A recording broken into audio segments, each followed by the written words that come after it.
گئے وقتوں کی بات ہے کہ ایک جولاہا تھا جو کہ بہت سچا اور انتہائی ایماندار آدمی تھا، جو شالیں بیچا کرتا تھا اور اسی سے اپنے گھر کو پالتا تھا۔ ایک ساہوکار نے اس سے کچھ شالیں خریدیں اور قیمت بعد میں دوں گا یہ کہہ کر وہاں سے چلا گیا، تو اس پر جولاہے نے خوشی کا اظہار کیا۔ ایک دن جولاہا کسی کام سے جا رہا تھا اور جاتے جاتے اس نے ساہوکار کو آتے ہوئے دیکھا، تو اس نے اس سے پیسے مانگنے کا ارادہ کیا۔ تو وہ اس کے پاس گیا اور اس سے اپنے پیسوں کا تقاضا کیا، تو ساہوکار نے بہانے بناتے ہوئے کہا کہ اسے تو آگ لگ گئی ہے، یہ کہہ کر اپنی جان چھڑانا چاہی۔ جولاہا غصے میں آ گیا۔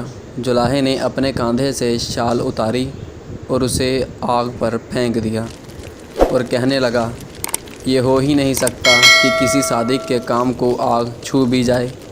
خدا کا کرنا ایسا ہوا کہ آگ نے واقعی شال پر کوئی اثر نہ کیا، اور یہ سب کچھ ساہوکار اپنی آنکھوں سے کھڑا ہوا دیکھ رہا تھا، اور یہ سب کچھ دیکھ کر ساہوکار کو سر جھکا کر شرمندگی کا سامنا کرنا پڑا۔ اور پھر وہاں سے یہ محاورہ مشہور ہوا کہ سانچ کو آنچ نہیں۔ دوستو، اس کے بارے میں ایک اور کہاوت بھی مشہور ہے۔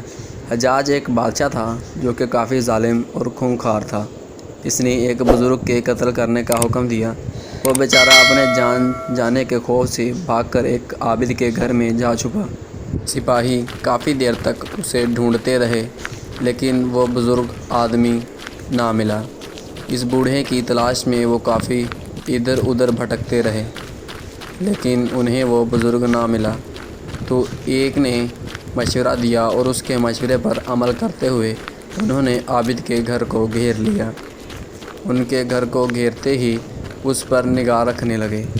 تو عابد کو جیسے ہی انہوں نے دیکھا تو اس کے آتے ہی اس سے یہ سوال کرنے لگے کہ فلاں شخص کہاں ہے؟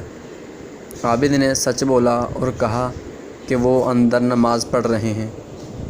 فوج اندر گئی، دیکھا تو اندر کوئی بھی نہیں تھا۔ وہ باہر آئے اور اسے پوچھنے لگے کہ اندر کوئی نہیں ہے۔ عابد نے کہا وہ اندر نماز ہی پڑھ رہے ہیں۔ وہ پھر سے اندر گئے اور پوچھا تو اندر نہیں دکھا۔